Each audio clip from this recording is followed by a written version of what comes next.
Hey, folks. Welcome to the DarkHorse podcast. This is the Inside Rail, and I have the distinct honor and pleasure of sitting with Charles Eisenstein, somebody that I have been reading for a very long time, long before I was a public figure in any way. Before we get to anything else, let me just say that Charles has been called a public philosopher. I've certainly long been reading his writings. I would say he comes from a previous tradition on the left when environmentalism meant something well beyond concern over climate, when the Democratic Party wasn't so enthusiastic about war, etc. So, Charles, welcome to DarkHorse. Hey, Bret, happy to be here. What brings us together, well, let me just say, as I said, I've been reading your work for quite some time. You and I ran into each other in person a few years back at a conference in Austin, and you reached out in the last few days as a result of having seen a piece that I had put out talking about the possibility that RFK is being blackmailed, and that accounts for his strange focus on anti-Semitism from his new position at the head of HHS. Now, you were his head speechwriter during the period when he was campaigning for president. Is that right? Yeah, that's right. So you know Bobby well. You and I both consider Bobby a good friend, and this is a delicate topic, the question of whether or not someone is coercing him into focusing on anti-Semitism and taking up other positions at a moment when you and I, as fellow COVID dissidents, would hope that he would be addressing issues of health that he promised to address during the campaign. Is that a fair assessment? Well, I think that he is addressing issues of health. And partly, on one level, this is all a huge distraction and just another way for people to trip him up, and divert his attention onto other matters. But there's something deeper here as well. That's always bothered me. It's no secret that I was vehemently opposed to his, what I would consider very extreme Zionist views during the campaign. And for me, the whole, the polarization around the Palestine issue and in many quarters, the collapse of something really complex into a good versus evil narrative, that is at the root of the same problem that we're looking at in terms of public health, and the political transformation that we are all excited by in the Maha movement, for example, isn't about merely shifting the identity of the bad guy, but it's a fundamental paradigm shift. It's a different way of looking at the world. And that is why, aside from the fact that, innocent men, women, and children are dying, that's why it's so disturbing and so seemingly incongruous with everything else that he stands for. And so that's why I think why there's speculation. Okay, because we're not the only ones who have noticed this incongruity. So I think that's why there's speculation of like, okay, what's going on here? And is it blackmail or something like that? Yeah. Okay, so I want to just flag something that we're going to come back to. I agree with you that the framing in both the context of the war in Gaza and in the case of the chronic health epidemic and Maha, which is supposed to be the remedy to it, there is a whole reframing that is necessary in order to even see the landscape. And I would argue, and I think you'd probably agree with me, that at least in the case of public health, the reframing is obviously evolutionary. understanding what the body is designed to do and why it's failing to do it so regularly is the key to making America healthy again. But I would argue also in the case of what you have labeled Zionism, there is an evolutionary reframing that is clarifying and much less well understood. But before we get there, I do have to say the term Zionist has become deeply polarizing in its own right. And it's a term I don't use because I can't get a straight answer about its definition. Its definition ranges from the belief that the state of Israel has a right to exist, a sentence that I can't even really interpret. I'm not sure what it means that any nation has a right to exist. A right to defend yourself, that I would subscribe to. But it can range from Israel has a right to exist to a very aggressive posture in which Israel has special rights among nations to behave in belligerent ways as a result of the fact that it's in a bad neighborhood. So I don't use the term myself because I don't want, when I say it, to be signing up in somebody's mind for some team that's ill-defined. So in any case, I would just ask that we be cautious about invoking it. Yeah. That's why I said extreme pro-Zionism, because, I'm kind of reaching for the further edge of that range of definition. Right. Of course. I would love to avoid the word too. But let me say, just so I can lay out the framework that my viewers will have heard me allude to, my feeling is that the relationship of the Israeli people, the citizenry of Israel, to its administration is similar to the relationship between the population of the U.S. and the Biden administration. I didn't consider the Biden administration an ally to the American citizenry, and I don't consider the Netanyahu administration to be an ally to the citizens of Israel. And that creates a problem in discussing this, because when we talk about, Kennedy's support for Israel, I see him supporting in a very unnuanced way anything the Netanyahu administration wants to do. And I think, and I know from our brief conversation, I guess a couple days ago, that you would agree that what the Netanyahu administration is doing is, in the long term, terrible for Israel and for Jews in the diaspora, which I guess you and I are both. So it is not a blindly pro-Jewish position. It is actually a dangerous position that is certain to cause anti-Semitism of a kind that we haven't seen in half a century. Yeah, I think that it's kind of ironic that all the things that Israel under Netanyahu are doing in the name of security and in the name of the Jewish people are actually undermining both of those things. There is rising anti-Semitism now, and I kind of understand why. If Israel is doing terrible things in the name of Judaism, then and even saying to be anti-Israel is to be anti-Jew, and establishing that connection, then no wonder people are equating the actions of that administration with Judaism itself. I would say, though, it's not so simple as a bad government has hijacked a nation. I mean, the Netanyahu and his far right allies are expressions of attitudes that are latent within Israeli society, which is pretty divided. And I don't think that you can even say that a country is one thing or is another thing. If you had different leaders, they might bring out a different side of that nation. We can't classify an entire nation as, fascist or anything else, or an entire people as one thing or another. It's a relationship.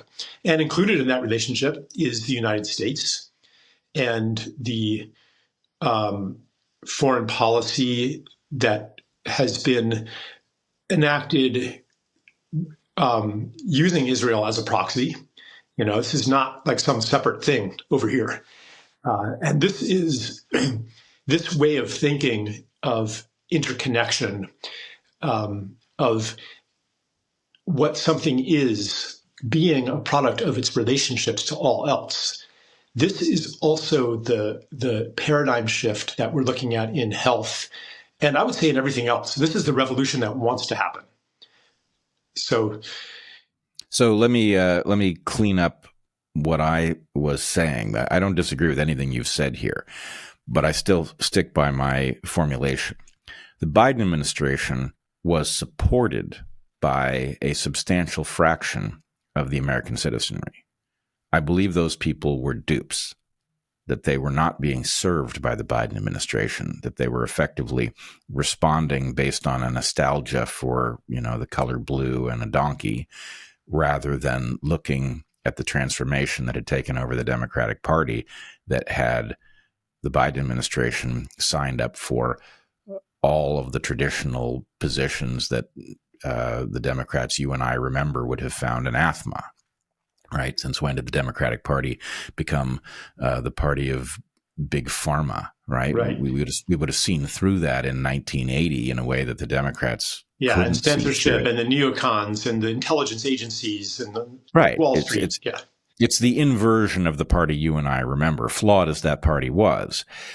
So I see the Biden administration as having been hostile to the population. I see the Netanyahu administration being hostile to the Israeli population, even though you're right, Israel is fiercely divided over this. And, October 7th and its aftermath effectively resurrected Netanyahu in Israel. He was in terrible trouble. And as is so often the case, the outbreak of violence causes the population to look past the flaws of its leaders and rally behind them. And that has happened with Netanyahu. So anyway, I still think the analogy holds, but I take your point about we'll go with it, though. Divided. Yeah. Yep. I also wanted to go back to your point about the use of the claim of anti-Semitism to fend off criticism. And this is delicate, but I want to point out that this is something like hiding weapons beneath a school or a hospital, or holding hostages in a place where a raid would cause carnage among civilians. That by protecting Israeli foreign policy and the issues surrounding the war in Gaza, by the accusation that anybody who is troubled by it is an anti-Semite, is like hiding weapons in an ambulance or something like that. You're taking a concept that is actually vitally important that we be careful with it, and you are abusing it to cloak your own activities, such that when we need, it's a case of crying wolf, except that in the story about crying wolf, the little boy cries wolf and it results in nobody responding to the cry, but it doesn't create wolves. And as you point out, the abuse of the idea of anti-Semitism to fend off legitimate criticism creates anti-Semitism. It makes wolves in this case, and that's a very dangerous situation. Yeah, very dangerous and ironic, tragic. I'd say tragic in the classical sense of tragedy. Some flaw in one's thinking or character that produces the very thing that you're trying to avoid. And that's what's happening to the nation of Israel too. This is not security. It's not, even if you have a permanent iron dome that is impermeable, that still doesn't make you secure from the bad things that happen as a result of waging violence and carnage on those on the outside. Like, they come back in one form or another. This happened to our country too. For the last 80 years of imperialism, we have caused a lot of harm all over the world. Regime change, invasions, juntas, coups, death squads, all the rest. That's that the left was traditionally critical of, and that seems to those who use the logo of left seem to have abandoned. But it's been in sight, but now it's coming into even more consciousness. More people are aware of it now, but none of that has actually kept violence outside of our country. It's not made us secure. It just comes in another form. Comes in the form of domestic violence or criminal violence. But it's a perfect mirror. And this is what I wish that the Trump people and Donald Trump himself would understand, that this basic principle of what you do to the other, you end up doing to yourself, because we are connected to each other.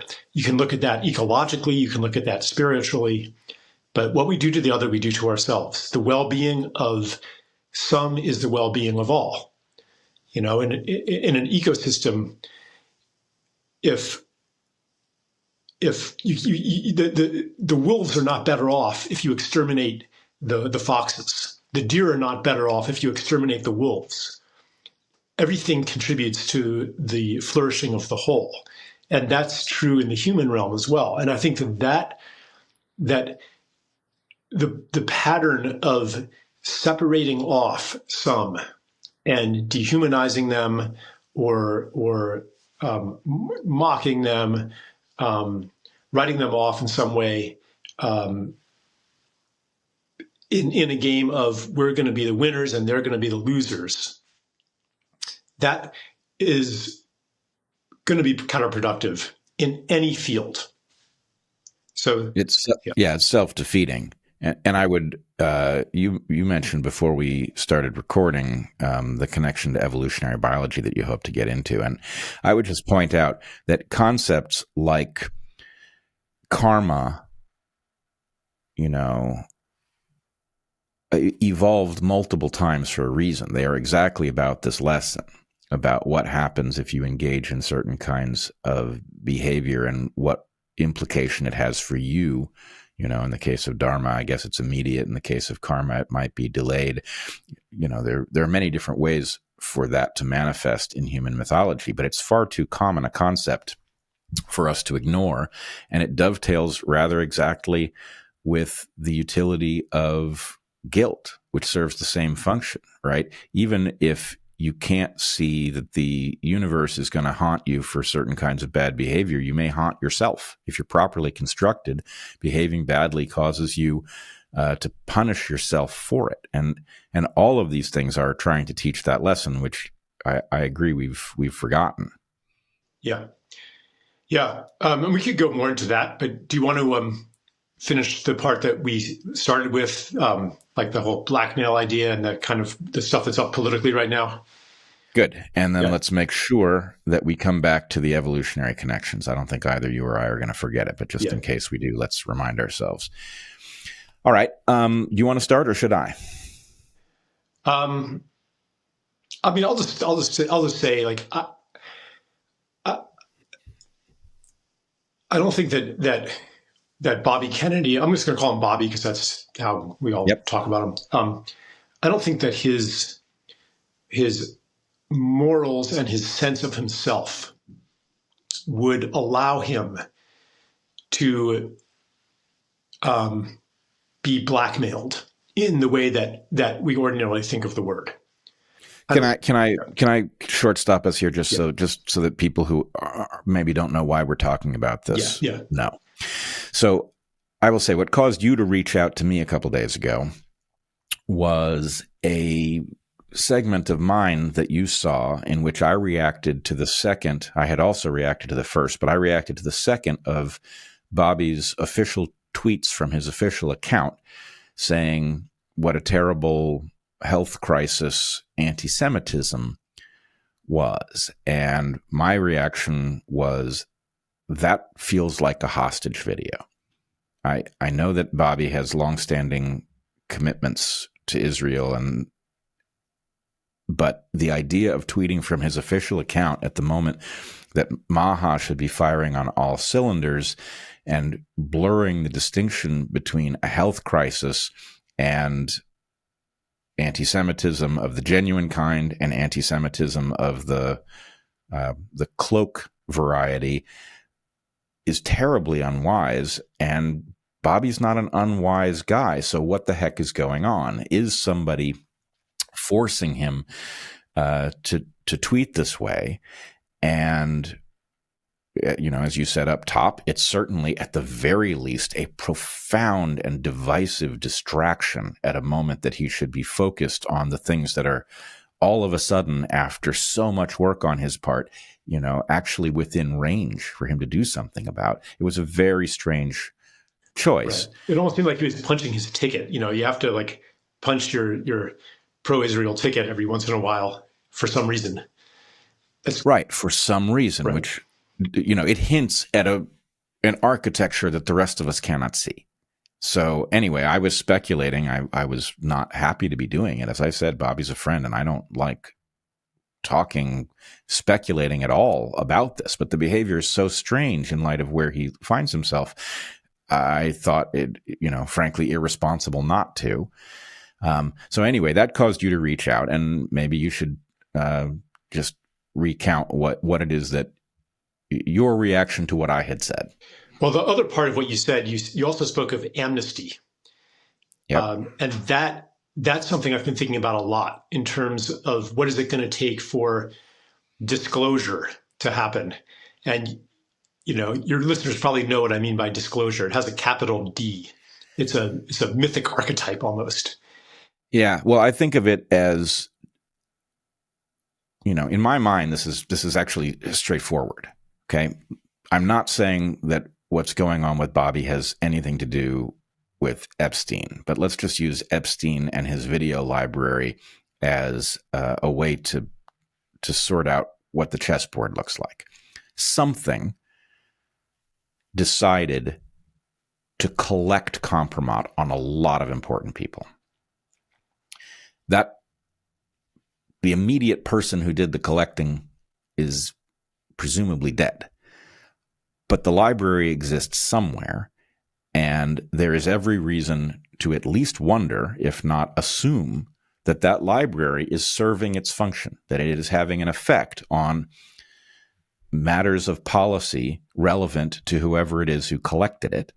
And so that means that we in the public ought to always be asking ourselves, do we think that that's a small influence on what narratives we know, on what policy gets made, or do we think it's a large influence or somewhere in between? My instinct is it's probably a substantial influence. Mm-hmm. And so, when I see somebody like Bobby behaving like he's in a hostage video, it makes me wonder whether or not, as many have speculated, that compromise is just simply a major feature of the landscape of policy in 2025 in the U.S., that it's happening in front of our eyes. Yeah. Okay. So, I definitely have something to say about that. I'll start, though, by saying I am quite sure, just like on a gut level, that Bobby never went to Epstein Island. He's not a pedophile. Yep. He's, by his own admission, he's been no schoolboy either. And, there's probably, who knows what parties have what evidence that might be very upsetting, maybe not to the public, but to, his spouse. I mean, I don't know. Okay. This would all be speculation. But to the larger point, I at some point I kind of cracked the code for how compromise actually works. It's not so explicit as you're a public official and someone comes to you in a trench coat and says, "Hey, look at these videos. You wouldn't want these to get out there, so you better do as we say." No one wants to feel that they're being blackmailed. So what happens is there's this kind of this latent knowledge among a large swath of the power elite that these kind of things are out there and that certain parties have that information. And the best way to make sure that that isn't a problem for you is to adopt the beliefs that make it unnecessary for you to be blackmailed in the first place. And so it's a little bit of the Stockholm syndrome, where you start to sympathize with your captors. And it's a psychological protection because, so say in the case of Israel, if you convince yourself that you fully believe all of the justifications for the slaughter in Gaza, if you fully believe all of the justifications for everything going back to 1948 and before, then you don't need to be blackmailed. It's irrelevant. I'm not being blackmailed. They're right on this issue. This is so, I don't know in the case of Bobby Kennedy, if this is what's going on. That would be speculation, and I just don't like to. I don't like to speculate. I don't like to feed this drama, which ultimately takes on a flavor of casting people out, of dehumanizing them, of dividing the world into us and them. But to understand the overall situation, if Donald Trump really wants to unravel the knot of corruption, this Gordian knot that has ensnared our entire society, it will necessarily ultimately involve Israel and its intelligence agencies and the neocons who have been supporting them. That is integral to the knot. Does that mean that Jews control the whole world? No, but they are woven in. And I'm not saying Jews necessarily. I'm saying more of Israel as a political entity. I wouldn't even say Israel. Something aligned within Israel holds a lot of power that functions through cryptic mechanisms. It's an integral part of the knot. Let's just put it that way. But when you reached out, you painted a scenario that I thought had the ring of truth about how, you've just described the involvement of something psychologically analogous to Stockholm Syndrome. I agree with that. And I've in fact made the argument on my podcast that Stockholm Syndrome is perfectly predictable from an evolutionary perspective. At the point someone has taken complete control over your well-being, it makes sense to see the world through their eyes because it will humanize you in their eyes. It increases the likelihood you will survive.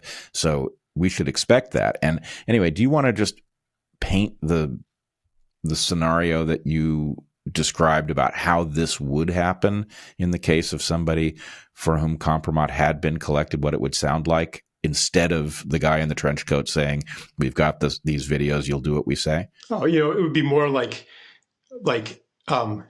hey, friend, we found this, on the dark web, or we found this, certain parties have this information, but don't worry, we've got your back. That's all that needs to be said. And then, you maybe on some deep level, you recognize that this is coded blackmail, but it's not presented that way. It's presented as friendship.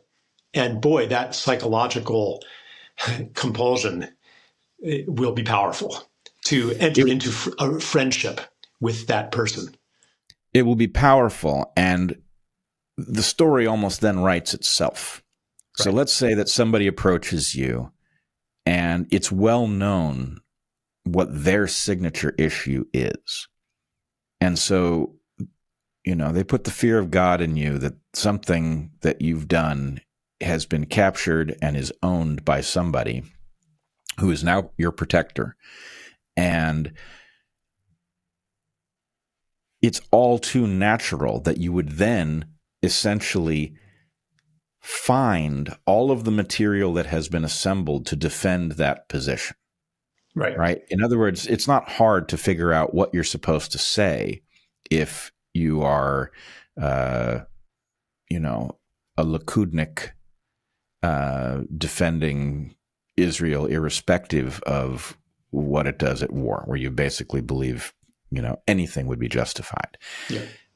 So Anyway, I found that scenario as you painted it immediately compelling. It's not to say that it is exactly what happened here, but that it would be the way. It's very hard to imagine, that many people running around in trench coats threatening other people and nobody, taking their own life and leaving us evidence in the world and saying, here's why I killed myself. I was being blackmailed and I can't save myself, but I can save the rest of you. Here's who it is and what they're doing, right? The absence of that suggests that it is happening through a much subtler mechanism. And the one you described, I thought, it at least proof of concept demonstrates that something could easily play that role and it would much better account for the world that we see. One in which things are having the effect of blackmail, but the existence of the blackmail is murkier. Yeah. And so there's two levels that are even more subtle. Okay. Even in the absence of any compromise, there's another kind of blackmail, which is simply the stigma of being associated with anti-Semitism, of being adjacent to people who have odious beliefs and who are socially unacceptable. So in order not to be tainted by that, you have to say and actually believe certain things. It's the same thing. You can't, in good conscience, say things that you don't believe. So you have to make yourself believe the things that you need to say in order to avoid that level of blackmail. You don't want to be labeled an anti-Semite, do you? You know very well what you have to say in order to elude that epithet. So it's kind of the same psychological mechanism, though. You don't want to feel like you are. I mean, this happened with the woke craze as well. You have to actually take on the beliefs that are necessary to say in good faith the things that you need to say in order to be acceptable. Yes, and in fact, you and I know that being Jewish does not protect you from this. Yeah. Right? The accusation of anti-Semitism will come your way anyway. Well, you're a no matter self-hating how. Jew, obviously. Right, a self-hating Jew. That's the obvious label. But for somebody who isn't Jewish and is making their way in public, the threat that you will be publicly labeled as an anti-Semite because you're troubled by something going on in the Middle East, that's a very potent threat. So I wouldn't call it blackmail, but it's certainly some kind of industrial strength coercion that happens on certain topics. They're just certain labels you can't afford to have pointed at you, whether they're credible or not. Yeah. I mean, psychologically, it does operate similarly to blackmail. And this is, it gets down to a basic character of the human being in society. We're always looking out for who's the in-group, who's the out-group, how do I be acceptable, how do I avoid being cast into a dehumanized subcategory that when social tensions rise will be excluded, will be sacrificed even. This is something I wrote a lot about during COVID in the context of the unvaccinated and their demonization and ostracism from society. And I said, this is the same pattern where that caste, witches or Jews or heretics into the ranks of the unacceptable, the untouchable, and made them convenient scapegoats for everything bad. And you started to see it happening with the unvaccinated. Oh, it's a pandemic of the unvaccinated. Oh, they're, endangering grandma. They're endangering everybody. Like, it was the same basic pattern. I pointed that out in COVID and ironically enough got accused of anti-Semitism for that. Of course you did. Yeah. But there's one other aspect I wanted to touch on here to get back to the power elite and the way that they behave. Another way that this blackmail operates, it's if you have an in-group that colludes in some kind of taboo act, it could be a heinous act like something that if we were found out doing this, we would all be we're all finished and we're all in on it together. So right. Yeah. So without anybody saying it, you know that basically everybody is blackmailing everybody else. And the same dynamic operates where you have to sincerely believe the ideology of the group. And if you don't, there's this thing hanging over your head. So, and again, it's a sincere, like maybe on the deepest level, people sense their own hypocrisy, and many of them want to get out of this bargain, of this arrangement that they have made with the others of the club. The cognitive dissonance is unbearable, and there's a ready-made solution to it, which is to embrace this alternative worldview. Right. And so they do. Yeah, I absolutely agree that this is an important phenomenon. And I've even started to wonder, maybe this is too far afield, but we're seeing an awful lot of like explicit devil worship kind of stuff bleeding into mainstream entertainment, for example. Yeah. Right. And on the one hand, I get it. You know, edgy has always sold because, you know, the kids like to freak their parents out or something. But it seems to go beyond that, right? There's an awful lot of it. And I wonder if the idea is that there's a threshold. Once you have people participating in some kind of shared shameful behavior that none of them can afford to emerge into public, then effectively they're embracing the inverse of the normal moral view. In some sense, they have signed up with the devil, and they begin to see through the devil's eyes. And I wonder if it doesn't become like a sophistication to them. Yeah. It enforces group discipline also. Yes. And to be sure. Yeah. And what it's a kind of a worldview of, it's like this deep cynicism, where everybody knows on some level that they don't believe in what they're doing, but you have to pretend to believe. But like there's this deep understanding of, you know, we're actually in it for power.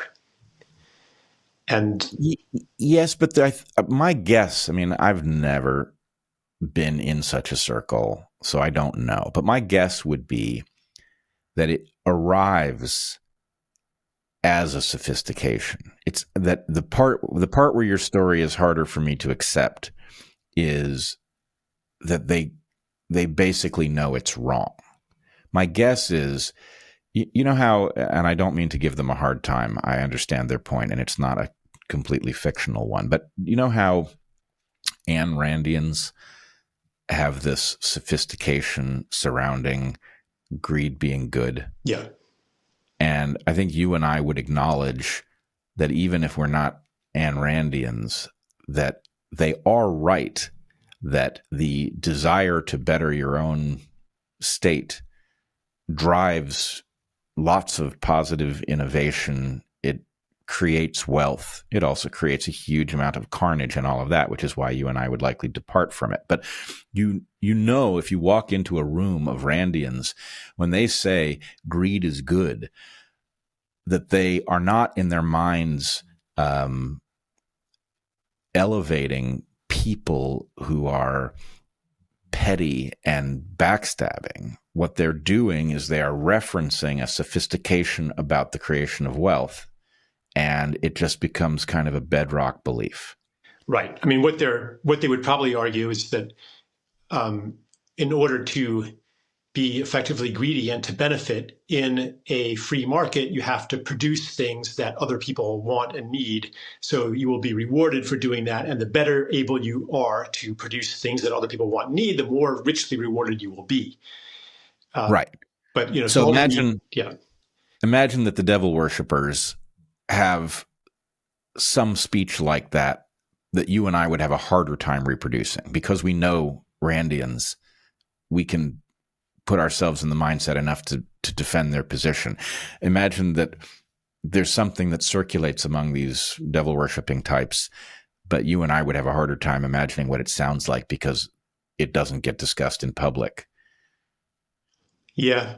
The thing is, though, like, I mean, I have never been in such circles either. Of course. Of course, if I were, would I admit it on your podcast? But yeah, some people are probably going to make something of what I just said. But I have uh, talked to people who were victimized by such things, and had firsthand dealings with people who were, conducting satanic ritual abuse and things like that. And from what they say, there is not any kind of rationalization of it. It's just this. It's kind of like a descent into a kind of addiction, an addiction to control, an addiction to power, an addiction to domination. And like any addiction, no amount of it is enough. You need a higher and higher dose. And so I don't think so. But here's the delusion that I think affects Randians and libertarians. And this is actually connected to evolutionary biology, too. It's the delusion of a discrete and separate self, that there is a coherent unit of greed. So in genetics, this idea had its heyday, in the idea of the selfish gene, where you have a well-defined, discrete unit of selection of reproductive self-interest. And over the years, when first horizontal gene transfer and epigenetics, and then organisms self-editing their own DNA, and higher directed mutation rates in times of stress, towards certain evolutionary beneficial outcomes, like the genes don't even preserve themselves, and game theoretic stuff of your own interest is inseparable from the interests of the ecology around you. Like, in many, many ways, this paradigm broke down. I remember in the early 2000s, I would, try to tweak biologists when I encountered them by saying I was a Lamarckian. And last time I tried that, it didn't work, because the biologists were like, oh, everybody's a Lamarckian now. There is no separate self, really, in genetic biology, nor in society. So like the separate selfish gene, the neoliberal self, the soul encased in flesh, the Cartesian mode of consciousness in a meat machine, all of them seeking to maximize reproductive self-interest or financial self-interest. All of this is based on a delusion. And this is the same delusion that I think is operating in MAGA world, where we think that we can become better off, America can be great at the expense of everybody else, that we can flourish at the expense of the environment, that we can prosper at the expense of other nations going into poverty.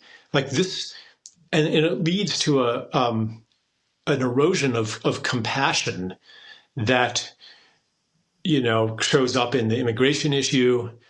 And I think that this will be the undoing, and it shows up especially on the Israel-Palestine issue. And I think this will be the undoing of the MAGA revolution, unless it can change and evolve. And, if I were on the Trump team, I would say, man, just acknowledge that, okay, like you're talking about trans issues. Okay, maybe a lot of it is a social craze where ordinarily insecure young people who are questioning their identity get irreversible, chemical or surgical interventions. That's not good, and there's a whole psychological industry on, okay, you can acknowledge that, but you can also acknowledge that for some people, like, they've gone through a big process and they're like, yeah, I'm really in the wrong body here, like, or you can acknowledge that, yeah, like Venezuela and other countries did send a lot of criminals into our country. And the other 99% of those immigrants are people who are fleeing desperate conditions caused in part by our own imperialist and neoliberal policies over decades. Can we acknowledge that? can we acknowledge that the problem isn't those horrible people out there, and admit some complexity and deprogram ourselves from the solution template of find the bad thing and eradicate it? That doesn't work. It doesn't work in health. It doesn't work in crime. It doesn't work in foreign policy. It doesn't work because it conflicts with the basic nature of reality, which is interdependent and interexistent. All right. Sorry. Yes, you have just introduced a series of 11 podcasts that would have to be done in order to unpack everything you just said about evolutionary biology, about the MAGA movement. So anyway, I want to say a couple things in response, but I think probably we're going to have to revisit, especially the evolutionary stuff you said, because if I can just be frank, I think you are intuiting something correct about what you're seeing as the brokenness of the selfish gene paradigm, but I think you're actually focused on the wrong error. I think you're intuiting that the paradigm doesn't predict reality, but that the reason it doesn't predict reality is not on the list of the ones that you named. So I would argue, and I have my own struggles with Dawkins. He refuses to acknowledge what I would call lineage selection, which is a much longer term process than the version of it that he subscribes to, which is called kin selection. Mm-hmm. And it actually has everything to do with the question of what's taking place in the Middle East. So we are going to return to lineage selection and probably just simply put Dawkins' view aside in order to make progress with it. With respect to what you say will be the end of the MAGA movement, I agree that in the absence of a credible progressive party, that the MAGA revolution, wow, I said MAGA, I don't usually say that. The MAGA revolution, as I think it should be pronounced, is in danger of overreach in multiple areas. One of them being a kind of stinginess that I think the right correctly understands that communism is a dead on arrival ideology, that it cannot work. And I would say that the reason that it cannot work is that inherently it rewards the unproductive and punishes the productive. And no system built that way ends up producing very much. So you end up, even if it worked, you would end up dividing a small pie in a arguably fair way. But what you really want is a system, our system is very unfair, but it produces a hell of a lot of wealth. And so dividing a very big pie unfairly may put most people at great advantage over where they'd be with an evenly divided tiny pie. So anyway, the punchline of that riff is that it is a stinginess on the right and a failure to acknowledge that there's unevenness in distribution that is natural, that is actually a part of the reason that the system works, that you want a bigger slice of pie, right? That's a productive kind of uneven distribution. And then you have a whole hell of a lot of rent seeking that isn't fair at all and is destructive of the pie.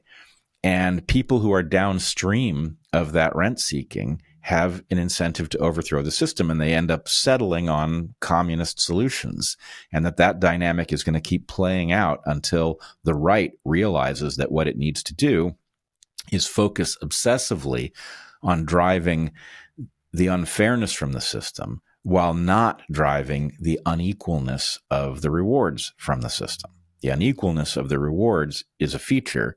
The unfairness is a bug, and that separating those things is what allows a system like ours to be highly productive and to continue indefinitely.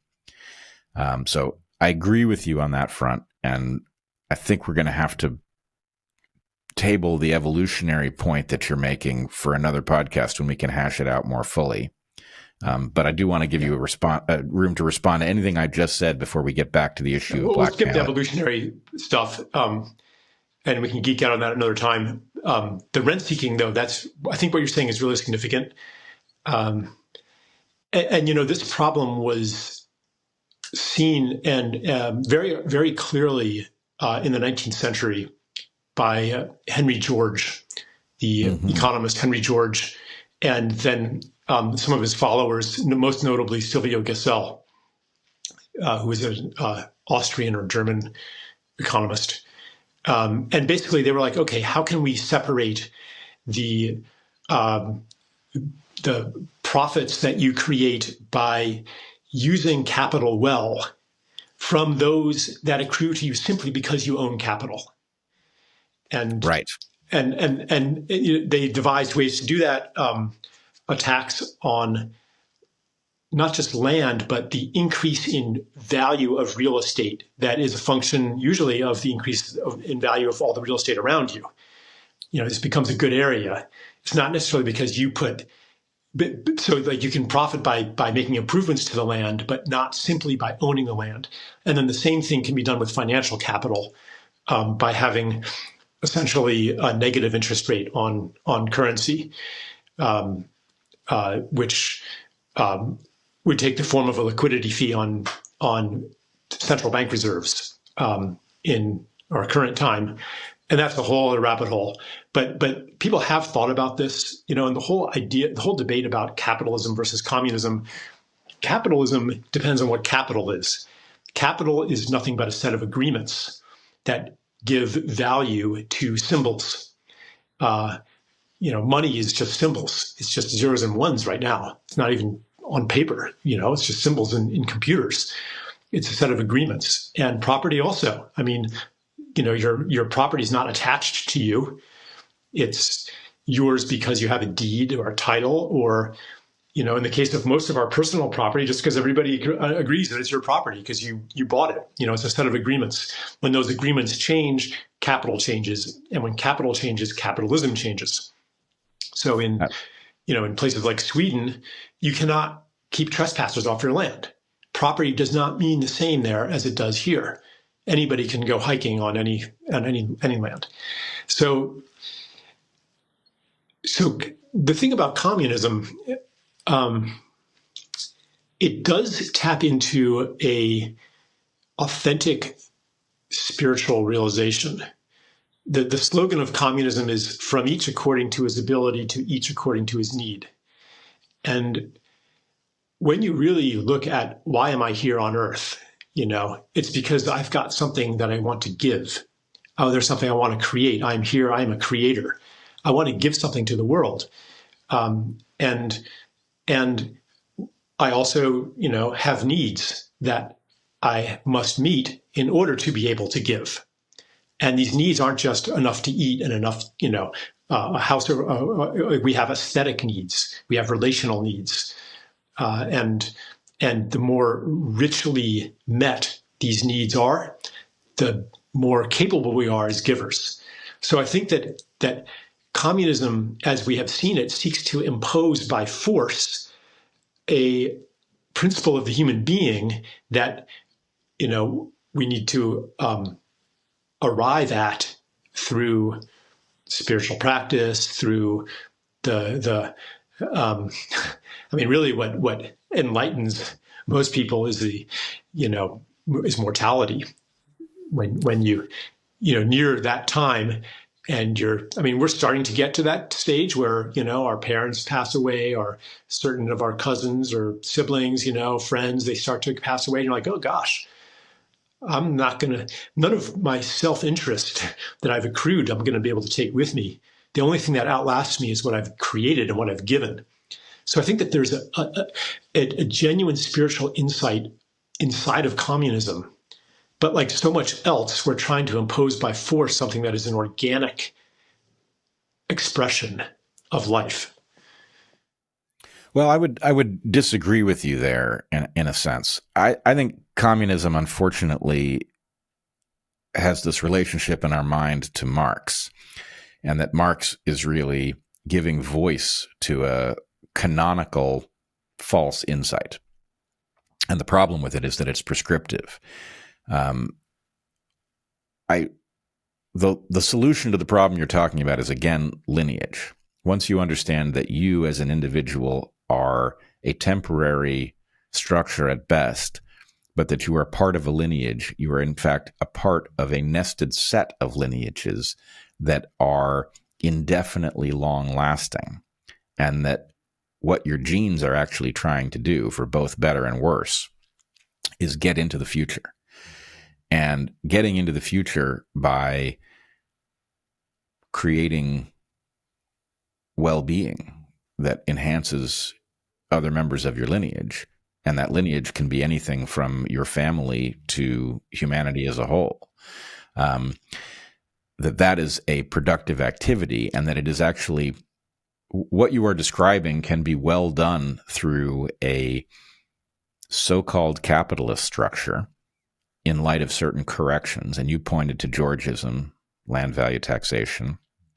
I would point to PIGU as another version of a corrective that has been considered before. PIGU was, like I am, obsessed with externalities. And the idea was that essentially punishing negative externalities and leaving the market to otherwise reward unevenly based on productive behavior produces a system. I would argue, if I don't think you can, it's very hard to implement well, because you have to be able to define an externality. But if you could properly define externalities, and you could punish all the behavior that shrinks the pie, and you could allow the behavior that it increases the size of the pie to be rewarded, if you did that, you would literally have to do almost nothing else governance-wise. At any scale that you can do that, the system is self-correcting, because it evolves in the direction of producing genuine productivity, not pseudo-productivity that's actually mortgaging the future, or any of the things that you and I would hate. And I do think that these things are, it is important for the ascendant right to level up with respect to things like market failure, including negative externalities, and that it won't do it without a credible competitor. And the Democratic Party does not provide one. The Democratic Party is just, an agent of corruption. All of that said, maybe I will add one element that I think we need evolutionarily to get back to the questions surrounding anti-Semitism, false accusations of anti-Semitism, blackmail, compromat, Bobby Kennedy, all of the things that you and I wanted to discuss. So the one element that I would add to this is my own model, so you probably will not have encountered it. There are two bases for cooperation that are evolutionarily valid. In other words, ones that our genes or whatever it is that is evolving within us would recognize as meaningful. One of them has to do with shared inherited material. I would say genes for shorthand. Right? You can collaborate with people based on the fact that they are expected to share your genes. This is why close family works. We know how closely related we are. A full sibling is a 50% relative on average, but 50%. A child is an obligate 50% relative, as is a parent. And so, the kind of altruism that we see within families is very straightforward to explain at an evolutionary level. But that also scales up. This is where Dawkins and I depart from each other. And I would say, and I have said to Dawkins, and he refuses to acknowledge it, that actually there is no limit to the gene's ability to optimize for shared genes, just because the population in question is larger than gives us an ability to name how related we are to people. So in other words, there is something that will cause an Irishman and a Scotsman to come to blows and then to unite to fend off a Russian. And that process has only one competitor in terms of reasons to collaborate. And the competitor is reciprocity. And the point is, the world is always debating between these two forms. And one of them is simply vastly better according to the values that we consciously spell out, the things that we honor. From the point of view of creating a fairer, more productive, safer, more beautiful, more compassionate system, reciprocity is the only game in town. You want to be part of a system where you don't care that somebody comes from a different continent than you, and you collaborate with them because they have stuff to bring to the table that's valuable in collaboration, right? That right. Cosmopolitan agreement to put aside genes and collaborate because collaboration is good is so far and away more productive than the genetic alternative that it beats the pants off of it when times are good. But the bitter pill that comes with that is that when reciprocity breaks down, it breaks down into lineage against lineage violence. And so my concern is that Israel is a society caught in a battle between the Old Testament, which is a document of lineage against lineage violence. If you read it, you'll see that this is the wisdom that is being dispensed. And Israel is caught between that and a more modern understanding of itself, in which it wishes to be peaceable with its neighbors and productive and a member of the global community. The latter version has to win. It has to win. If it does not win across the entire Middle East, I would also argue that Islam is effectively a lineage against lineage, that the religious doctrine of Islam is, just like the Torah, a document of lineage against lineage competition and violence. And that one of the parts of the story of the Middle East that we don't tell is that when Muslim populations have attempted to modernize and become cosmopolitan and to embrace reciprocity with the rest of the world, they have often been derailed by the West for reasons of resources and power. So I'm not arguing that any population is inherently bent on lineage against lineage violence. I don't think they are. But where we find ourselves in the 2020s is in a battle between the old lineage against lineage violence and the new cosmopolitan way. And we don't understand that what's going on in Israel and Gaza threatens to drag Israel backward into lineage against lineage violence in a permanent way, and to drag the world backwards, right? If Israel manages to coerce the United States to join it in a war against Iran, for example, we are effectively all signing up for lineage against lineage violence. And I don't think humanity survives that. So I will just say up front, one of the things that is motivating me to level criticisms that, frankly, I find frightening to level in public is that I think humanity's fate rests on how we deal with the problems of the Middle East in this particular moment. And I don't think people understand that. Yeah, it's not an issue that can be separated from everything else. It can't be cordoned off. It can't be sequestered away. And what's your position on Israel? What's your position on climate change? What's your position on Ukraine? It's significant, I think, that we call it the Holy Land. It's a mirror for the whole world. If peace is possible in Israel and Palestine, there is no conflict anywhere on earth where you could say, well, peace isn't possible here. It creates a precedent, a template, or a morphogenetic seed for the entire planet. And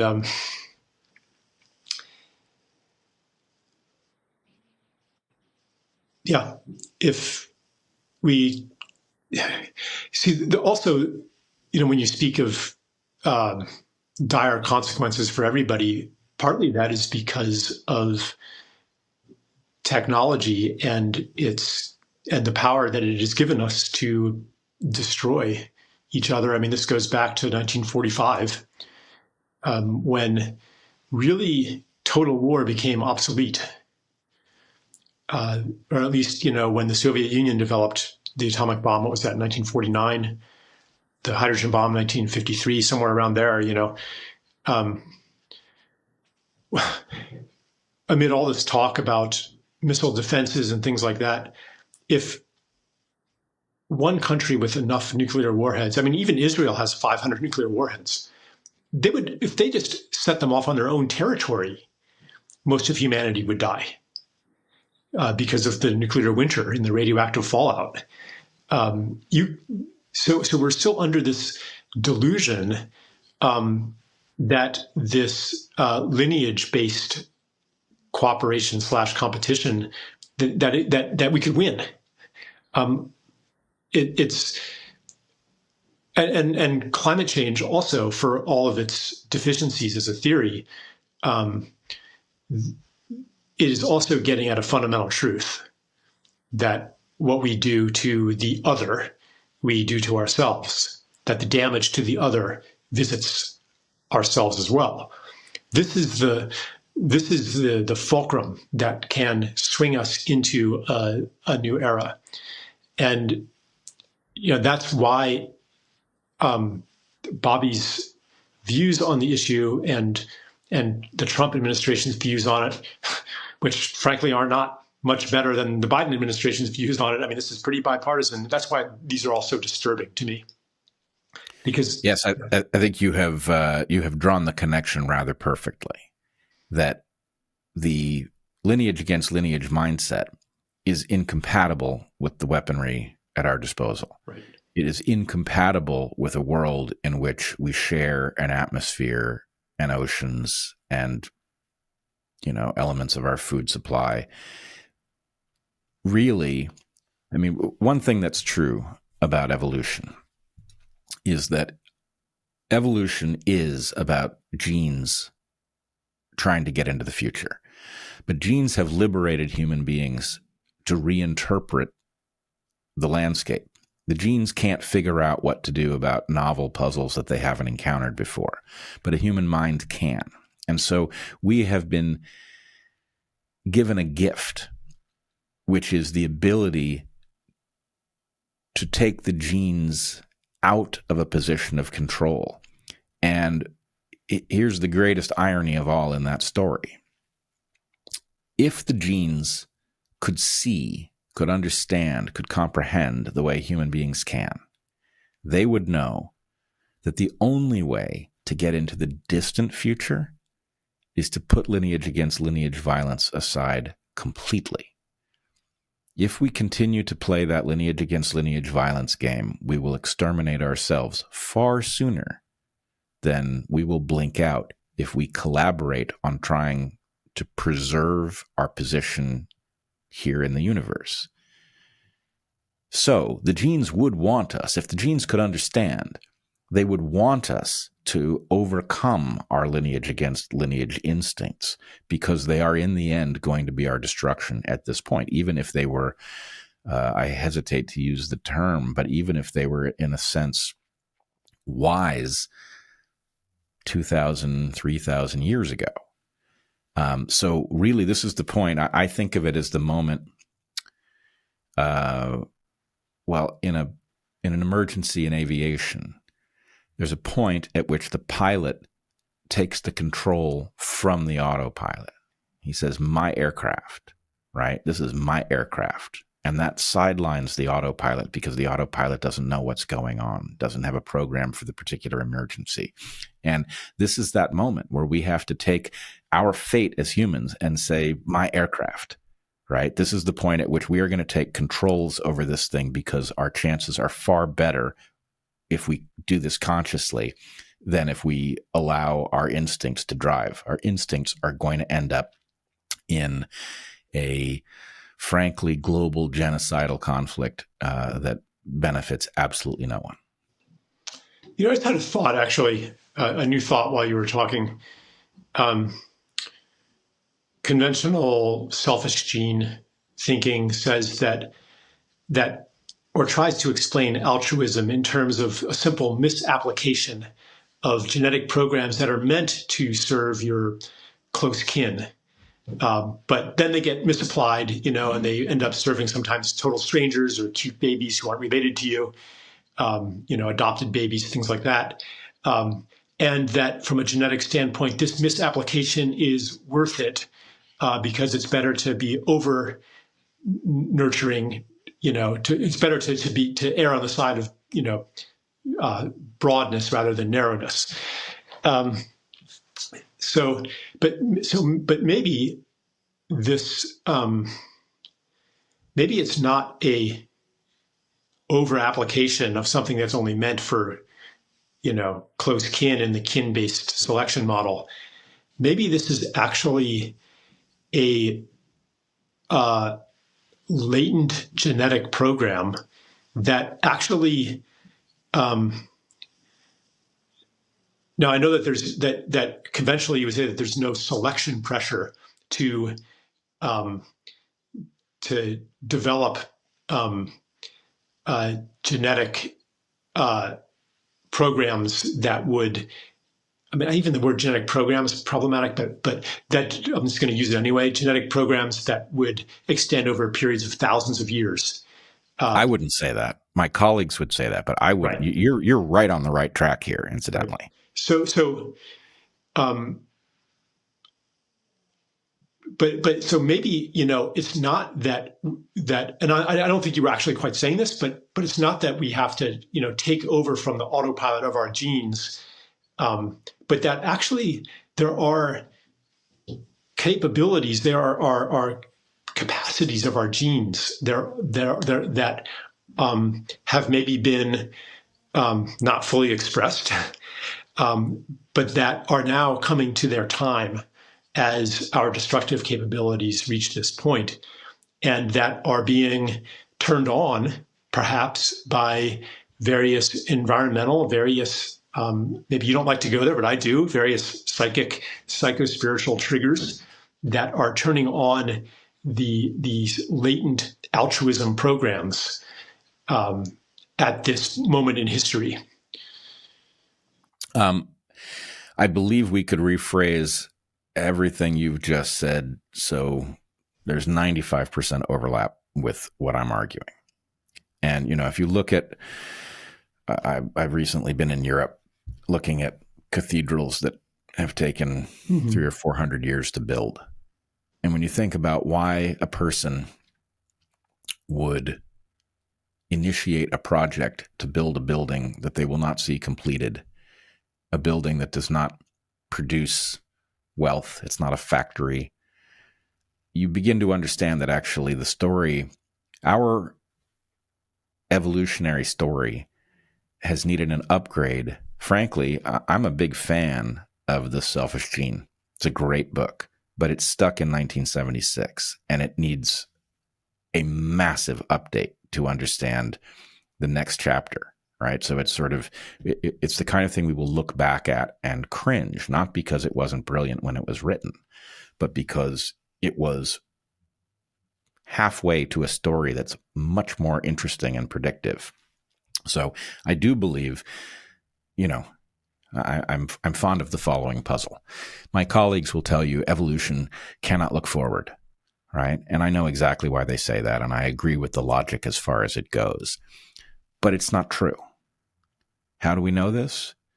Because you and I can look forward, and we are products of evolution. So evolution built a mechanism that can look forward. So when you say evolution can't look forward, right? That's like saying, we can't see through walls. Well, that's why we put windows in them, right? So evolution has built a mechanism that does allow it to look forward, and we are it.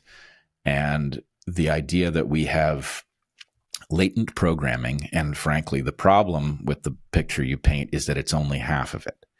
We have latent programming that goes in both directions.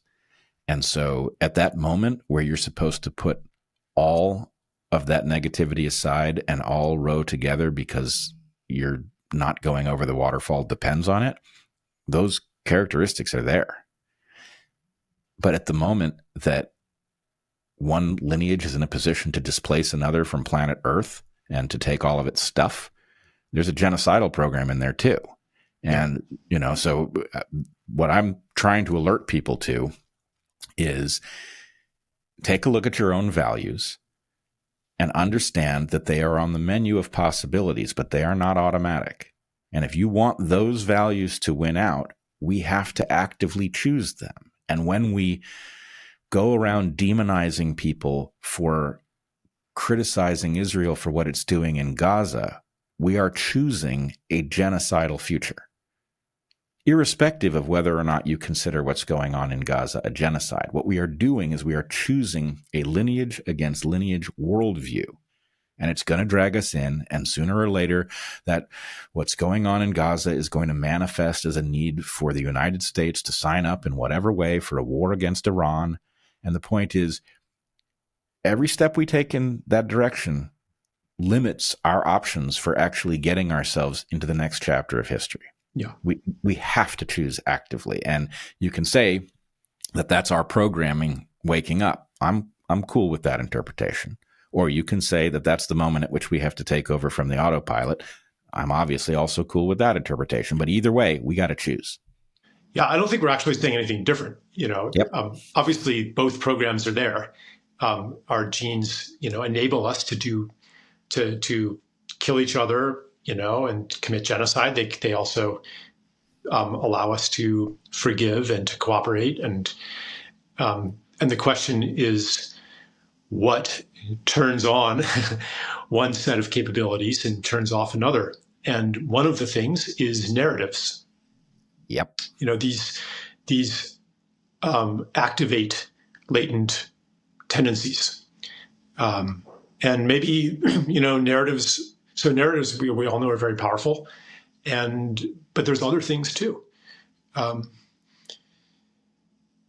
that get into, the realm of, I guess you could even say spiritual teachings, religious teachings. Those are narratives as well, that are not merely intellectual constructs, but are part of a larger way of being, a state of being, a state of consciousness. And, I look at what, when I have those moments of wishing somebody harm, wanting them to feel sorry, wanting to be vindicated. These are dilute versions of what's happening in Gaza, and so I look at what tips me from one to the other. What would it take to tip all of us from one to the other? And that's why I think so much of the attitudes, the messaging around MAGA, around immigration, around LGBTQ stuff is actually counterproductive to where the movement on the deepest level really wants to go. I don't think that they're fundamentally motivated by hate. I don't think that Donald Trump is fundamentally motivated by hate. That pattern of explaining the actions of those that you disagree with in terms of they are just horrible people, that is part of the same complex that dehumanizes Palestinians or Jews or blacks or whites or, liberals or conservatives. That's the pattern. It's the pattern of, and it's a simplistic pattern that denies the nonlinear nature of causality that is applied also. That's why I think that's why COVID messaging was so effective, because here we have this decades-long increase in chronic illness. People are less and less healthy, and they don't know what to do about it, and there's no identifiable cause. And then all of a sudden a virus comes along and the authorities say, here is a target for all of your anxiety and all of your fear. Here's something, a bad thing that if you control this, then you will be healthy again. So that's another example of the pattern. Find the bad thing and control it, and all will be well. Find the immigrants, control it. Vladimir Putin, control it. Radical Islam, control it. Whatever it is, a satanic cabal in the highest levels of government, that's the bad thing. Get rid of that virus, and all will be well. So All right. yeah. Well, I want to step into your trap there, actually. I know you didn't mean to set one, and I, in the end, resonate with your point. Your point is the us and them framing is, in the end, it carries the seeds of our destruction. Right. Even though it was the seeds of our creation. That's kind of my point about Lineage. It brought us here, but we have to stop. We won't survive it if we don't, because the weaponry has changed and the number of us have changed. And it's time to move into a new drama. That was the drama that carried us to where we are. Right. Yeah, I agree. But here's the problem. In the end, I do actually think this is a battle between us and them. And I draw it differently. Okay? The us is everybody who understands that the battle between us and them has to stop. And the them is anybody who is committed to continuing that battle. And the reason that I don't feel bad about drawing this as an us and them is that essentially it's an invitation. If you can understand that our long-term survival, even our medium-term survival, depends on sidelining the us and them paradigm, then it's a battle between us and them, and there shouldn't be anybody in the them category. Everybody should be on board with wanting to do that which allows us to survive. And so I want to see the them category vaporize, because nobody's committed to it anymore, because frankly, we are all vastly better off to say, you know what? We're not going to be able to go back and figure out who actually owns each piece of land based on a historical first claim, nor would it be coherent to try. We could descend into that rabbit hole. But the basic point is, I don't know that any nation has a right to exist. Nations are going to have a right to defend themselves. Hopefully they will have very little need to defend themselves, that we can stand down the features of our human nature that cause the requirement to defend our nations with ferocious weaponry. But I wouldn't want to see those weapons removed unless and until we reached a state where they were truly unnecessary. And, that's nowhere on the horizon. But in any case, it's us and them, where them is anybody who's committed to lineage against lineage violence. Yeah, but in that case, Bret, I start to wonder which side I'm on. Am I us or them? Because, I can profess all the things that I've been saying, but there are ways that I still behave in lineage versus lineage, of course, behavior, where I'm trying to figure out who the cool kid is and saying mean things about somebody because it kind of establishes an us. And there's no. I don't think that what you're talking about is lineage versus lineage. Okay. And in order to get to why, I wanted to know, given all of the thinking you've done, maybe you're familiar with the ecological distinction between what's called exploitation competition and interference competition. I think you'll need to explain that briefly. Okay. Yeah, I would anyway, because most of the audience won't know it. Imagine a hummingbird defending a patch of flowers. The hummingbird can exploit that patch of flowers by drinking nectar in an efficient way from them. And that nectar will not be there for the competitor when the competitor arrives, because the first hummingbird has exploited the resource well. Or the hummingbird can fight competitors that arrive and displace them so that they are not able to drink nectar from his patch of flowers. So the first of these is exploitation competition, and the second is interference competition. And my point is, exploitation competition is not something we can get rid of, and it's not something we should want to get rid of. That, in effect, when people compete by trying to capture a place in the market, that they are doing us a service by doing themselves a service. And that this happens, it can work at every scale. Two nations that are competing to become the manufacturing center for an industry are involved in exploitation competition. But once they start sabotaging each other or they go to war with each other, that's interference competition. And interference competition is destructive of wealth. So what you're reporting about your own failure to treat all people the same is actually, in my opinion, a feature, not a bug, that you should want to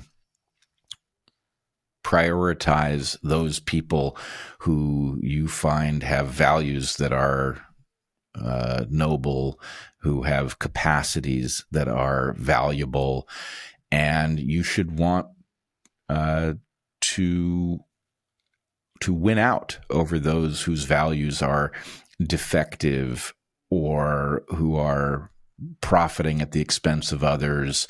And so anyway, I don't really want us all to treat everyone the same. I want us to treat people in a way that rewards things we want to see more of. That's how the system gets better over time. I agree with that. That's not quite what I was trying to say, though. It's more like noticing the motive of wanting to establish belonging by casting aspersions on somebody else, whether or not those are fair judgments. So it's not so much about, okay, let me rationally, objectively decide whether this person is somebody I want to associate with. It's more of like this kind of conspiratorial feeling of, oh, look at that person over there, and to disentangle those two very different motives, for me requires, quite a lot of attention and introspection. And I would say that the one motive of, ooh, look at those people over there, don't want to have anything to do with them, that is more of a lineage competition impulse, whereas saying, okay, that person holds different values and is, acting in a really unfair way, and like that is something I need to know in order to be effective and to take care of myself. So I think that there's a distinction to be made there. Yeah, I mean, I see it, although I would just say the thing that we need to worry about is the genes reasserting the lineage against lineage structure. And that's really a structure in which the reason that you are discounting people or deriding them has to do with their origin, which you are deducing presumably through superficial characteristics, skin color, the language they speak, things like that, which I suspect you just don't do. I hope not, but I noticed the impulse is strong. Like I took a deep dive into René Girard during the pandemic, and the social dynamics of scapegoating, and you see it it's ubiquitous in society. It's in the elementary school classroom. Somebody points to some kid in my fourth grade class. It was Kent. Kent's a weirdo. Kent's got cooties. And all of a sudden, like, everybody is excluding and ostracizing Kent and anybody who associates with Kent. And it's not because we have any, good reason to think that, it's not that he's harmed anybody or that he's a bad kid, or this is not based on anything real. It's simply what you say about Kent becomes your badge of acceptability or unacceptability. And well, you know whose fault that is? No, whose fault is that? I don't know. I was going to say J. Edgar Hoover, but I was just really making a joke. All right. Here's the thing. You're going to have to go here shortly. I think it is vital that we return ourselves to the central question that brought us into this conversation. Okay. There's something about Bobby Kennedy who we both hold in high regard and have high expectations of what he's going to do. There's something about what he's doing in office, tweeting about anti-Semitism, that is alarming because it suggests coercion. You've put a very, I think, high-quality model of how that would unfold on the table. A friend approaches you, says, "We found this stuff, but don't worry. It's in our hands, and we'll protect you." And that causes the victim of the blackmail to start seeing the world through the eyes of that person who presents as a friend. Or I also, posed the idea that it's more of a kind of a guilt thing. What do I have to do and believe in order not to be in the category of anti-Semite? And I mean, it could be operating on that level. Either or both. Yeah. And you also put together another mechanism, an analogous mechanism by which a credible threat that you will be stigmatized as, for example, an anti-Semite, causes you to figure out what sorts of things you need to say in order to neutralize that threat. And I think those two things actually are very credibly connected in the sense that the threat of being stigmatized as an anti-Semite or a racist or some other kind of bigot gets ratcheted up. And then at the point that it fails to motivate you to say the right kinds of things, the compromat is sort of the next phase. So you can imagine a person being marched down the road to a rather radical perspective through this, gentle slope that starts with the vague hint that you might want to say some things so people know you're not an anti-Semite. And then there's the threat that actually, no, you've said some things that make us think maybe you are. So you ratchet up what you're saying so it's even more direct. And then eventually it comes down to the compromat that's held by people who portrayed themselves as your friends. Yeah. That all sounds... Yeah, it could be. All too plausible. I don't think that it's actually that important to figure out what's actually going on with Bobby Kennedy. I think he's doing a great job at HHS. He's navigating minefield after minefield, so much hostility. I think he's doing a great job. And it's a shame that he's distracting from it sometimes with these tweets. What bothers me about those isn't that it's going to compromise his effectiveness as a leader at HHS. It's more of as a symptom of this larger inconsistency, this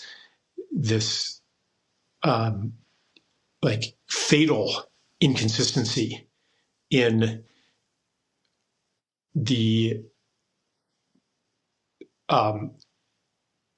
the belief systems that could, if were not for this inconsistency, could really transform our world.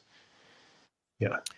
All right. Well, I have a more concentrated concern here, which is that to the extent that Bobby is anomalously tweeting about anti-Semitism at this moment, that the purpose of that is to disempower him, that his base is so divided over issues about what's taking place in the Middle East that for him to be in an unnuanced way, and I would say almost beyond unnuanced, in a preposterous way, to be signing up on one side and not the other, that the purpose of that, whoever is driving it, is succeeding in reducing the chances of Maha occurring. Mm-hmm. This brings us to the question that caused you to call me, I think, which is I mentioned Amnesty, and you had already been thinking along these lines. And so this is really what I think we need to unpack. Yeah. There is something about a world that, whether you think it's a smaller or larger contributor, is being shaped by people who have power through illegitimate means, that they are using compromat to drive material changes in policy. And that's bad for us. Those of us who believe in the consent of the governed ought to be irate that our system is being driven by people who are entrapping or disproportionately scrutinizing our leaders and forcing them into stances they wouldn't otherwise take. So the question becomes, how do we diffuse their weapon? And my point was, we have to make it possible for people like Bobby to go back to work rather than be concerned about accusations of anti-Semitism or be concerned about the release of materials by people who are obsessed with that accusation. And right. I mean, this was all related to the Nazi affair. And this is why this is resurfaced in the news, which, those who believe that there's overt blackmail going on think that it's some kind of sexual blackmail. And that's why, like I said at the beginning, I don't think he's been to Epstein Island. I don't think he's a pedophile. I know that he's not, actually. But so what would be so shocking? The general public might not care too much, but if this is true, his wife would probably care a lot, and so it could work on that level. And so to your point, though, what would neutralize that blackmail? It would be if his wife gave him amnesty and said, it doesn't matter what comes out, I forgive you. Then there's no leverage over him anymore.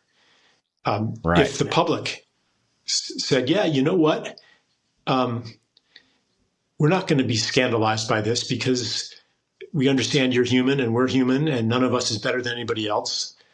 And so then the blackmail, provided that it is what's happening, which I'm not going to, claim, then it would have no leverage. But then you get to the stuff, that when you go down these conspiracy rabbit holes, to the really heinous stuff where, as you said in our conversation, like there's some things that if not unforgivable, are, require almost a Christ-like level of non-judgment in order to apprehend those and not want to punish those who have victimized children, And so that for me, the question is, okay, let's just assume that, all of the Epstein stuff, all of the Diddy, the Diddy Coombs stuff, like all that stuff is just the tip of the iceberg, and that a core of the power elite is all implicated and mutually hostage to each other and to certain external powers because of this compromising of material. Where is the hope? How can they defect? And I think that the only way, this is what I've been thinking about, is a kind of a bargain of disclosure in exchange for amnesty, which means that we say, you will not be punished. You will be exposed. Everything you do from henceforth will be transparent. You will not be in a position of trust anymore, but you will not be punished. Then you create an incentive for people to defect. Because I think a lot of the people, they stepped in, into this horrible world. I mean, if you look at some of the testimonies from people who have, been trafficked, you understand why it hasn't entered public consciousness more than it has, because it is so shocking and so violently opposed to a worldview of normal that you just cannot take it in. The cognitive dissonance is too great. So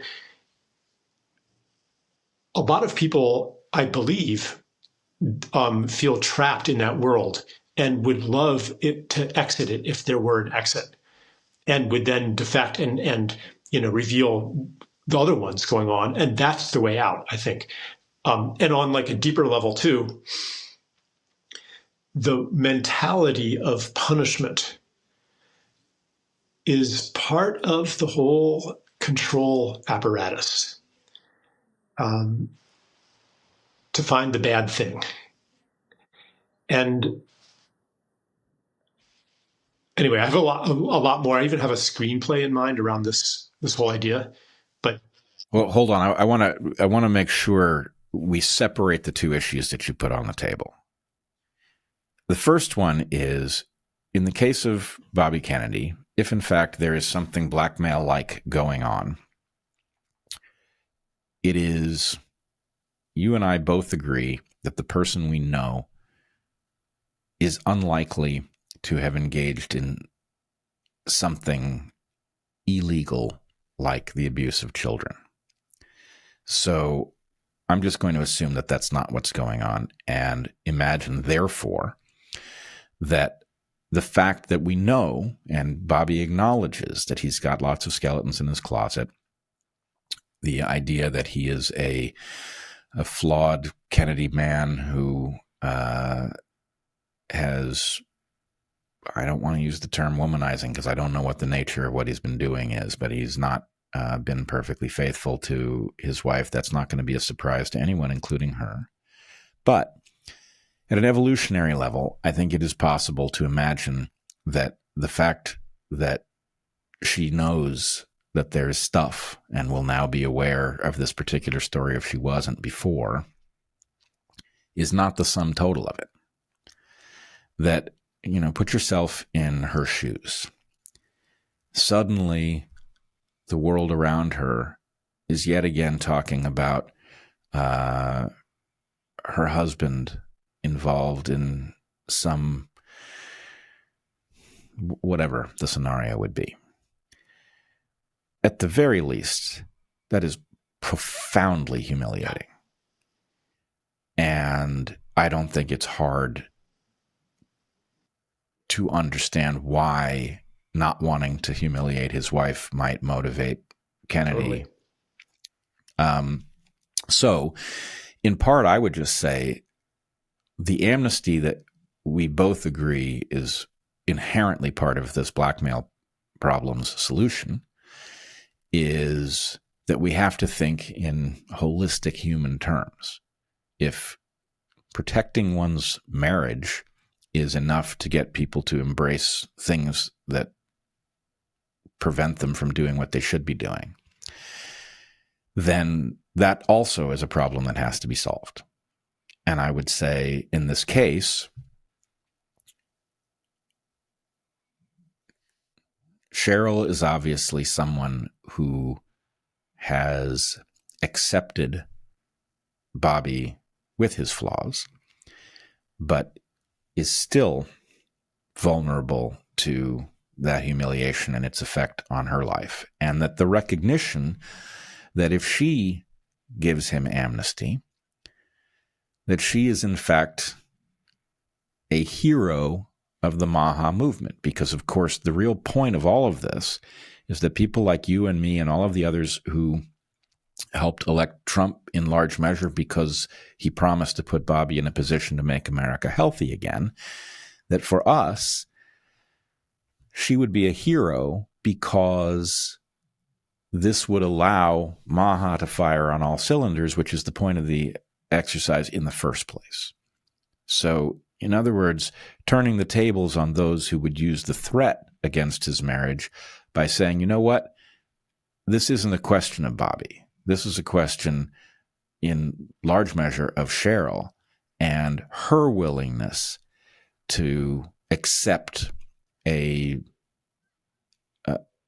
a situation that none of us would be comfortable in because of the benefit to the health of Americans, especially children. And we also need to look at why it would be humiliating. And it comes down again to this in-group, out-group dynamics, these Girardian dynamics, where, okay, if Bobby's been, publicly outed as an unacceptable person who's violated a certain taboo, and, you're going to stay associated with him, well, then you are tainted with the unacceptability. So really what we're talking about here is a fundamental social transformation where we stop doing that anymore. We stop dividing the world, cleaving it into half, with the good people, the acceptable people on the one half, and the unacceptable people on the other half.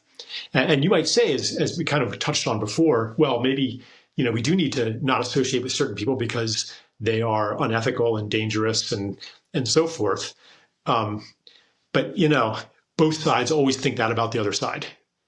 And one thing that really became apparent to me when I was with the Kennedy campaign, I was like, where are all the bad people?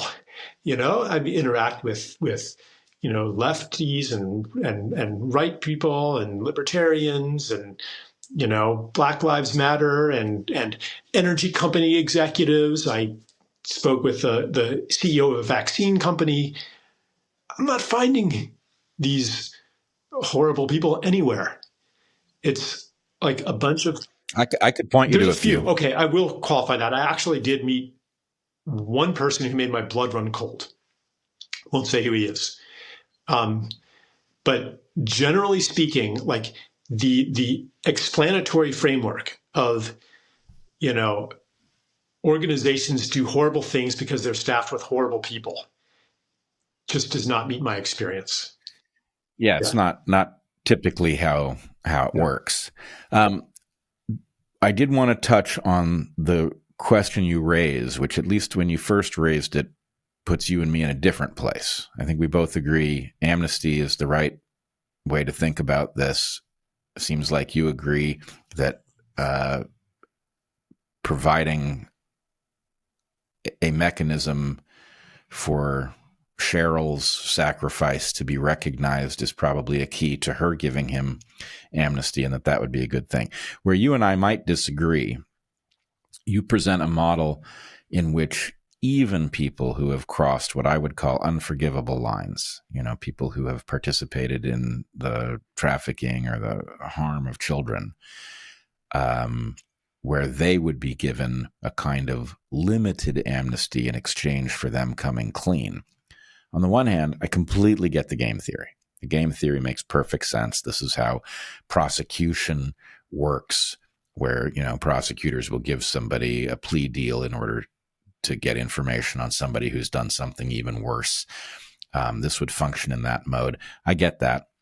I also get that a lot of these people likely did something a little over the line, and having stepped into that realm were dragged farther and farther until finally they're doing things that are in the unforgivable category. And that what that means is they didn't necessarily start out as irredeemable people. And therefore, what I hear you saying sounds a lot like Truth and Reconciliation to me. I have a hard time accepting Truth and Reconciliation, even given the game theory, for people who continued down that road to the point of injuring kids or behaving in a way that caused them to continue to be trafficked or whatever it is. I think for a lot of people, it's going to be hard to accept, even if it's necessary for the democracy to work, that we could offer even a limited amnesty to such people. But again, as I hear myself say it, I get exactly why you said what you said, which is you want this to end, even from the point of view of preventing future harm to children, allowing people who have been inside that world to come clean and not be punished for it might be the way to end the trafficking. And therefore, the commitment that I'm sure you and I both have to make sure no further kids get trafficked might be served by that. Yeah. I mean, it's not just people who, injured children. I mean, some of the things that would be revealed are so shocking that it makes you just want to leave the planet. Yep. So sickening, just and some of the people, are just kind of, as you said, kind of, stepped into it step by step. And then there are those who are profoundly psychopathic. Yep. The thing is, so just to pick up on what you were saying, the most important thing, if you have a choice, just imagine you had a choice. Either you can out all of these people and see that they are punished, or this will never happen to another child again. What would you choose? Yeah, it's got to be the second one, right? It's got to be the this latter. question comes up. I mean, it came up in Rwanda, where people committed horrific acts, murdering children in front of their parents. I mean, horrible, horrible things.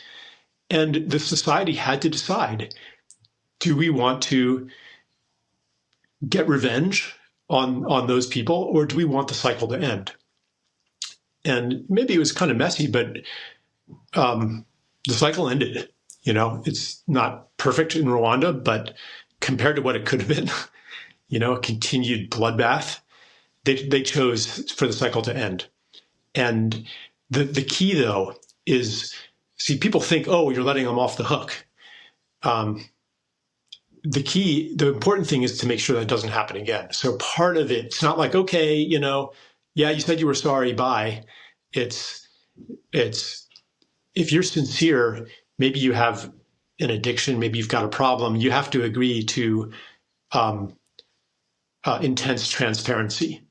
And this transparency is what follows amnesty, and it is the future of a democratic society where, not just in this, but just in terms of politics in general, it's the substitute. It's the next incarnation of punishment, radical transparency, because evil thrives in the shadows. It requires secrets and lies. When everything is exposed to the light, you can't do these things anymore. So that's my, and I don't think we're ready for it, actually, for that level of forgiveness or even close. But now we can begin to lay down the foundation for it, even in our political lives, but even in our personal lives, to stop orienting toward who are we going to punish, who are we going to blame. And it's not to say that there's not people to blame. Okay, I am not naive. The stories of corruption, it's not just corrupt organizations. They encourage corrupt individuals to rise within them. And those people need to be removed from positions of trust and power. Yeah. Well, I guess what I would say is we are, in this way, not well served by our evolutionary programming, because we didn't evolve in gigantic societies like the ones we live in, where corruption of our governance apparatus does far more harm than even a crazed psychopath with a weapon who creates a massacre. So, in effect, we are easily distracted by narratives that we understand, which obscure harms of a totally different scale that we can't quite fathom, right? So in other words, the human drama surrounding Bobby Kennedy, sexual indiscretions, a marriage, separate sentence, Epstein Island, people abusing children, etc. Those stories cause us to lose focus that the whole reason for the compromat apparatus is policy. Yeah. It's affecting policy. And that policy adjusts where hundreds of billions, maybe trillions of dollars end up. It adjusts where there will be warfare. It affects whether or not your children will have access to food that sustains them versus poisons them, whether they will be required to take medical treatments that disable them. All of those things are on the table, and they are downstream of narratives from which we cannot look away. Mm-hmm. And so I will say, years ago, I wrote a piece on, I think it was published in Salon, if I'm remembering correctly. And my point was, terrorism is a trick that plays on defects of the evolved mind, where an enemy is not in a position to harm you at a particular level, but they are in a position to scare you so that you harm yourself at a level they couldn't. Then that's terrorism. And my point is, this is analogous to that, in the sense that if we focus on the human details that are so hard for us to look away from, and we fail to understand that whatever's going on, the purpose may be to derail the movement to make America healthy again, because pharma, for example, has an interest in us not doing that. We are harming ourselves. Yeah. We should do what makes it most likely that Bobby Kennedy can do what we put him in office to do, which is to confront the chronic health epidemic. And to the extent that something about Israel, Palestine, anti-Semitism, and all of that is causing him to put things into public that are distracting from that mission, that is somebody engaged in a magic trick in which we are the mark. Yeah, I'm. It would be speculation to say that was a deliberate trick. But whether or not it was deliberate, if it plays out that way, it still is working.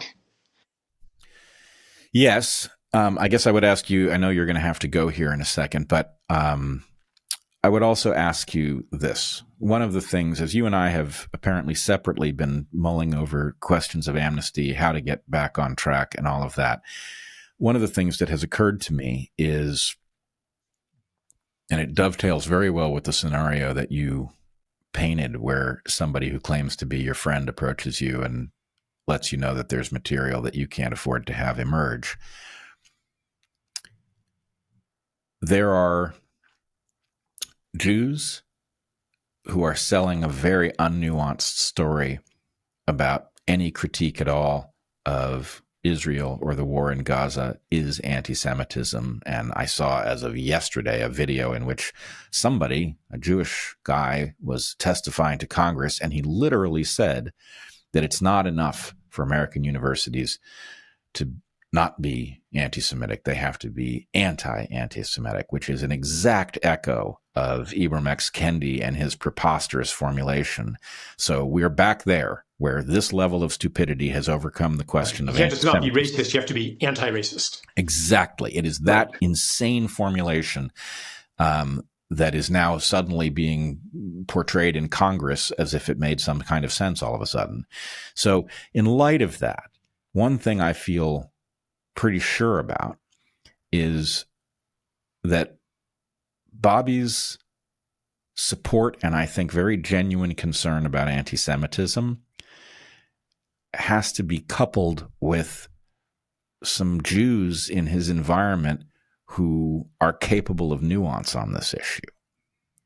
That people who are going to reflexively react to any criticism of Israel or the war in Gaza as if it is tantamount to anti-Semitism are not doing him any favors. And, he needs some better Jews. Well,